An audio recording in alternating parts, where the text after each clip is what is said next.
afternoon, sir. I'm Jerry Clark Tutor and section G2F/1. My course is Bachelor of Science Marine Transportation. And the reason why I'm here, it's because I will be discussing 7 common ship stresses. First, hugging. It occurs when the ship center experiences upward buoyant force due to being supported by a wave crest, while the bow and stern are subjected to downward force from the weight of the ship. Kumbaga, may tabo kung ang sentro sa barko makasinati pataas, kusog tungod kay isuportahan sa isa ka wave crest samtang ang pana ug ulin gipailalom sa paubos nga pwersa gikan sa gibug-aton sa barko. Mao to ang effect. The ship keel bends upward and the center stressing the upper deck and tension and bottom and compression.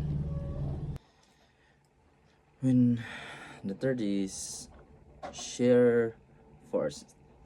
Okay, when adjacent section of the ship experience unequal vertical force, especially near the midship area or where weight distribution change abruptly. So, kumbaga, mahitabo kung ang kasikbit nga mga section sa barko makasinati sa dili patas nga vertical nga versa labi na sa dool sa midship area o kung diin ang pag-apod sa gibug-aton kalit nga nagbag-o. Effect is cause structural deformation and potential failure at weak points, deck and compression. Kumbaga, hinungdan sa structural deformation o potential nga kapakyasan sa huyang mga punto, deck sa compression. And the fourth is torsional stress, generated when the ship subjected to twisting force, often due to heavy wave action on the port and starboard sides. Kumbaga, namugna sa diya nga ang barko gipailalom sa mga pwersa sa pagtuyok kasagaran tungod sa dili patas nga action sa balod, kumbaga sa wave sa pantalan ug starboard nga mga kilid. Epicto is leads to twisting of the hull, particularly in ships with wide decks like container ships.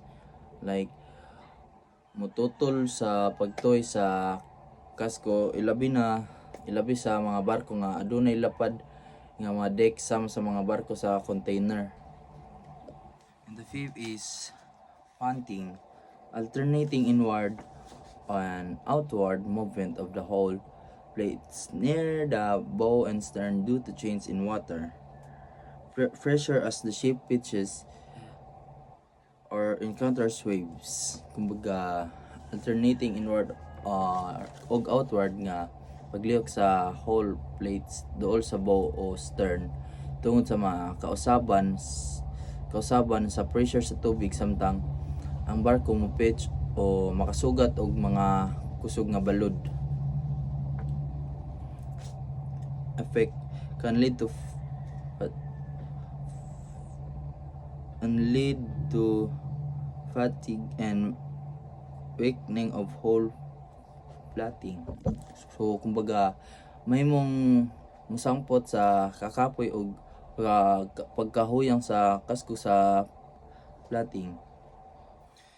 And the sixth is pounding, slamming or slamming. The repetitive and forceful impact of the bow or flat bottom sections of the hull against waves when the ships move at the high speed and raw seas. Kumbaga, ang nagbalik-balik o kusog nga epekto sa pana o flat bottom nga mga section sa kasko batok sa mga balod kung ang barko muliyok sa kusog nga tulin o sa mga balod nga kadagatan. So ang effect sa ponding, slamming or slimming cause localized damage to the bow or keel area. So kumbaga nagpainabog lokal nga kadaot sa pana o kilya lugar. Receiving is rocking. Side to side distortion of the shapes structure caused by rolling and heavy seas. Like side to side distortion is struktura sa barko tungod sa pagligid sa kasug nga kadagatan, and the effect is stresses the ship's traverse frames and bulkheads. Like gipasiugda ang transverse frame sa barko og bulkheads.